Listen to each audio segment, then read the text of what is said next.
વિદ્યાર્થી મિત્રો કેજે એજ્યુકેશન ચેનલમાં આપનું સ્વાગત છે। ધોરણ 10 સામાજિક વિજ્ઞાનનું વિદ્યાર્થી મિત્રો કાલે પેપર છે, તો એમાં વિભાગ ડીના મહત્ત્વના આઈએમપી એમસીક્યુ અને આપણે મહત્ત્વના ક્વેશ્ચન જોઈશું કે જે બોર્ડની પરીક્ષામાં કાલે પૂછાશે। તો પહેલો કે જે આપણે 5મા ચેપ્ટરમાંથી પ્રશ્ન પૂછાશે, તો 5મા ચેપ્ટરમાંથી 4 માર્ક્સના 2 પ્રશ્ન પૂછાશે। તો હું તમને 4 થી 5 જ પ્રશ્ન આપીશ કે જે 2 પ્રશ્ન એમાંથી હશે। તો 5મા ચેપ્ટરમાંથી પહેલો પ્રશ્ન હશે વૈદક વિદ્યા અને શલ્ય ચિકિત્સાનો પરિચય આપો વિદ્યાર્થી મિત્રો। એના સિવાય બીજો પ્રશ્ન ગણિતશાસ્ત્રમાં ખૂબ જ પ્રગતિ સાધી છે, તો એનો ટૂંક નોંધ લખો। અને ત્રીજો પ્રશ્ન છે રસાયણ વિદ્યા। તો આના સિવાય પણ એ ચેપ્ટરમાં બીજા પ્રશ્નો છે, તો વિદ્યાર્થી મિત્ર આ 3 પ્રશ્નો ખાસ કરજો। આ 3 પ્રશ્નોમાંથી અને એના સિવાય એક વાસ્તુશાસ્ત્ર આપેલો છે, બરાબર, અને ખગોળ વિદ્યા। તો આ 5 પ્રશ્નોમાંથી ખાસ આ 3 પ્રશ્ન આઈએમપી। ચલો પછી 10મા ચેપ્ટરમાંથી પણ પૂછાશે કૃષિના પ્રકારો, કૃષિ ક્ષેત્રે થયેલા તકનીકી સુધારા અને સંસ્થાગત સુધારા, બરાબર। તો આ 3 પ્રશ્નોમાંથી એક પ્રશ્ન હશે કૃષિના પ્રકારો, ટેકનિકલ સુધારા અને સંસ્થાકીય સુધારા। તેમજ બીજા પ્રશ્ન ખરીફ પાક અને રવિ પાકનો તફાવત, તેમજ કોઈ પણ એક પાક પૂછાઈ શકે, દાખલા તરીકે ચા, કોફી, ઘઉં અને ડાંગર। તો આમાંથી એક પ્રશ્ન હશે, એટલે કે વિદ્યાર્થી મિત્ર આ ચેપ્ટરમાંથી પણ 4 માર્ક્સના 2 પ્રશ્ન હશે। તો વિદ્યાર્થી મિત્રો આટલા પ્રશ્ન તમારે તૈયાર કરી દેવાના 10મા ચેપ્ટરમાંથી। એના સિવાય 17મા ચેપ્ટરમાંથી પણ 4 માર્ક્સના 2 પ્રશ્ન પૂછાશે।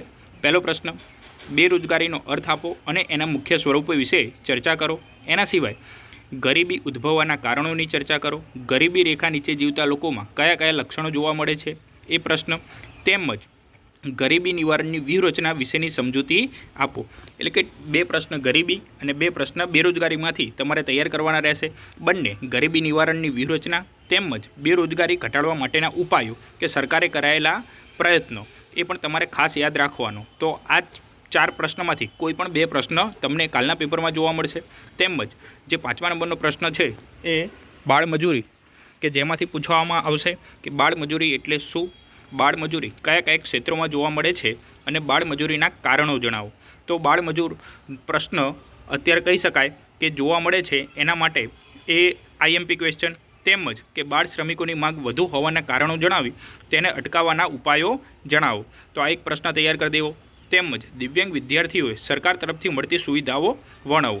તો આ 3 પ્રશ્નોમાંથી આપણે કહી શકાય કે કોઈ એક પ્રશ્ન કાલના પેપરમાં આપણને જોવા મળે।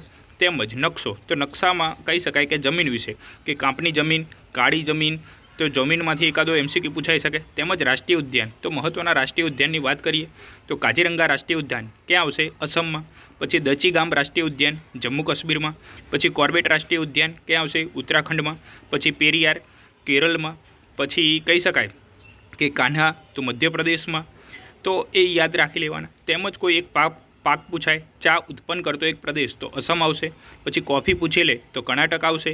શેરડી પૂછે તો ઉત્તર પ્રદેશ આવશે। તો એ જ રીતના મહત્ત્વના જે પાક છે, પછી મગફળી પૂછી લે તો સૌરાષ્ટ્ર આવશે। શણ ઉત્પન્ન કરતો એક પ્રદેશ, તો પશ્ચિમ બંગાળ આવશે। તો મહત્ત્વના જે વિભાગ ડીના પ્રશ્ન જોઈએ, વિભાગ સી સાથે ફરીથી મળીશું વિદ્યાર્થી મિત્રો।